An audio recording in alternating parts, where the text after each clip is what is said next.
بسم اللہ الرحمن الرحیم الصلاۃ والسلام علیک یا سیدی یا رسول اللہ وعلی آلک واصحابک یا سیدی یا حبیب اللہ۔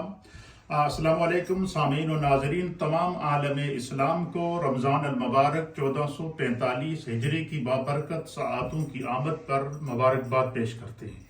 اللہ تعالیٰ کا لاکھ لاکھ شکر ہے کہ اللہ تعالیٰ نے ہمیں اپنی زندگی میں ایک مرتبہ پھر رمضان کی رحمتیں، برکتیں، عنایات اور انعامات عطا فرمائی۔ رمضان المبارک کا مہینہ ہو یا مبارک راتیں ہوں یا مبارک ایام ہوں یا مبارک ساعتیں ہوں، یہ خداوند قدوس کی جانب سے اہل ایمان کے لیے انعام ہوتا ہے، اکرام ہوتا ہے، عطا ہوتی ہے۔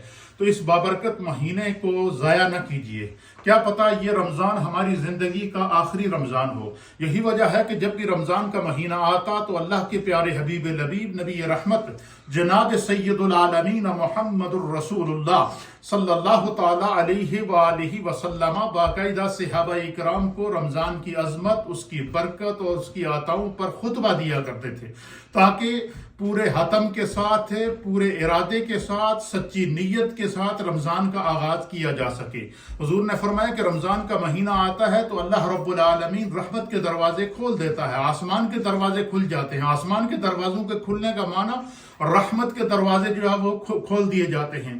اور پھر سرکار نے فرمایا کہ اس مہینے میں اللہ تعالیٰ شیطان کو قید کر لیتا ہے تاکہ مومن کی عبادات کے اندر کوئی خلل نہ آ سکے۔ اور پھر روزے کا فائدہ کیا ہے؟ اللہ تعالیٰ فرماتا ہے لعلکم تتقون، تاکہ تمہیں تقوی کا نور نصیب ہو سکے۔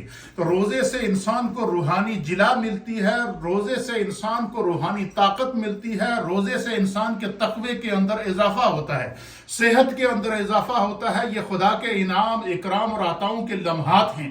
اس لیے اس بابرکت مہینے کو گزارنے کا سب سے بہترین طریقہ کیا ہے کہ ہم اپنے آپ کو نمازوں کا پابند کریں، تراویح ادا کریں، اور یہ قرآن کا مہینہ، اللہ نے فرمایا کہ شہر رمضان الذی انزل فیہ القرآن، کہ رمضان کا مہینہ وہ ہے کہ جس میں اللہ نے قرآن نازل کیا۔ تو یہ نزول قرآن کا مہینہ ہے، تو ہر مومن کو چاہیے کہ اس مہینے میں کم از کم ہر روز 1 سپارہ 1.5 سپارہ تلاوت کریں، تاکہ اس مہینے میں ایک قرآن ہم خود تلاوت کر کے ختم کر سکیں۔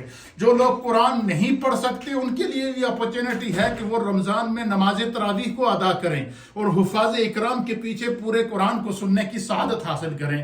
تو یہ برکتوں کے مہینے ہیں، رحمتوں کے مہینے ہیں، عطاؤں کے مہینے ہیں۔ اپنی زندگی کی اپنی زندگی کو گزارنے کی ایک نئی اسٹریٹجی کے تحت اپنی زندگی کو تبدیل کرنے کا خوبصورت اپنی زندگی کا موقع ہے۔ اللہ تعالیٰ ان بابرکت مہینوں کی ساعتوں کا احترام کرنے اور ان کی برکات ہم سب کو نصیب فرمائے۔ وآخر دعوانا ان الحمد للہ رب العالمین۔